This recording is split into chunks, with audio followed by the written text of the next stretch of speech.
தற்போதைய அண்மை செய்தியை பார்த்து வருகிறோம்.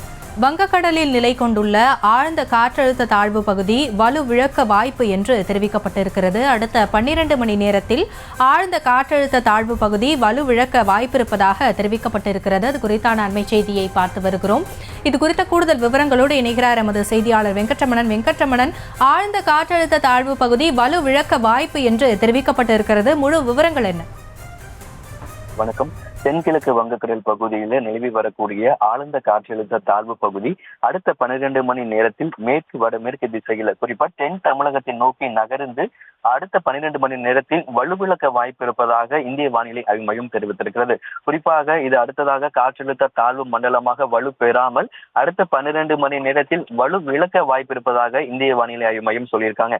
இதன் காரணமாக தமிழகத்துல இந்த தமிழ்நாடு, புதுச்சேரி, காரைக்கால் ஆகிய பகுதிகளில் இன்றைய தினம் மிக கனமழைக்கான ஆரஞ்சு அலர்ட் எச்சரிக்கை என்பது இந்திய வானிலை ஆய்வு மையம் தெரிவித்திருக்கிறது. அதே போல நாளை மற்றும் வருகின்ற 16 மற்றும் 17 ஆகிய தேதிகளில் தமிழ்நாடு, புதுச்சேரி, காரைக்கால் ஆகிய பகுதிகளில் கனமழை பெய்ய வாய்ப்பு இருப்பதாகவும் இந்திய வானிலை ஆய்வு மையம் சொல்லியிருக்காங்க. இந்த ஆழ்ந்த காற்றழுத்த தாழ்வு பகுதி காற்றழுத்த தாழ்வு மண்டலமாக வலுப்பெற்று ஆழ்ந்த காற்றழுத்த தாழ்வு மண்டலமாக வலுப்பெறும் என ஏற்கனவே இந்திய வானிலை ஆய்வு மையம் சொல்லியிருந்த நிலையில தற்பொழுது இந்த ஆழ்ந்த காற்றழுத்த தாழ்வு பகுதி அடுத்த 12 மணி நேரத்தில் வலு விளக்கக்கூடும் என இந்திய வானிலை ஆய்வு மையம் சொல்லியிருக்காங்க. இது இப்ப அடுத்ததாக காற்றழுத்த தாழ்வு மண்டலமாக வலுப்பெறாமல் ஆழ்ந்த காற்றழுத்த தாழ்வு பகுதியாகவே வலுவிழக்க வாய்ப்பு இருக்கிறதாக இந்திய வானிலை ஆய்வு மையம் சொல்லியிருக்காங்க. குறிப்பா தமிழ்நாட்டிற்கான இதனால் வலுவிழக்க வாய்ப்பு இருப்பதன் காரணமாக தமிழகத்துல மழைக்கான அளவு குறைவதற்கான வாய்ப்புகளும் இருக்கு. இன்றைக்கு மிக கனமழைக்கான எச்சரிக்கை என்பது கொடுக்கப்பட்டிருக்கிறது.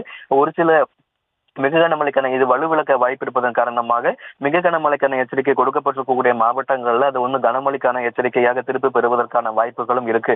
இந்த சூழல் ஆழ்ந்த காற்றழுத்த தாழ்வு பகுதி காற்றழுத்த தாழ்வு மண்டலமாக வலுப்பெறாமல் ஆழ்ந்த காற்றழுத்த தாழ்வு பகுதியாகவே வலுவிழக்க வாய்ப்பு இருப்பதாக இந்திய வானிலை ஆய்வு மையம் சொல்லியிருக்காங்க. கடந்த பெஞ்சல் புயல் பார்த்தோம் அப்படின்னா அது புயலாக வலுப்பெறாது ஆழ்ந்த காற்றழுத்த தாழ்வு மண்டலமாகவே கரையை கடக்கக்கூடும் என எதிர்பார்க்கப்பட்ட நிலையில அது புயலாக வலுப்பெற்றது. தற்போதைய இந்த தென்கிழக்கு வங்கக்கடல் பகுதியில நிலவி வரக்கூடிய ஆழ்ந்த காற்றழுத்த தாழ்வு பகுதி அடுத்த கட்டமாக காற்றழுத்த தாழ்வு மண்டலமாக வலுப்பெறாமல் குறைந்த காற்றழுத்த தாழ்வு பகுதியாக வலுவிழக்கக்கூடும். அதுவும் அடுத்த 12 மணி நேரத்தில் தென் தமிழகத்தை நோக்கி வலுவிழக்கக்கூடும் என இந்திய வானிலை ஆய்வு மையம் சொல்லியிருக்காங்க. இதனால தமிழகத்திற்கான மழை மற்ற காலங்களில் ஒப்பிடும்பொழுது மழையை குறைவதற்கான வாய்ப்புகள் இருப்பதாகவும் இந்திய வானிலை ஆய்வு மையம் தெரிவித்திருக்கிறார்கள்.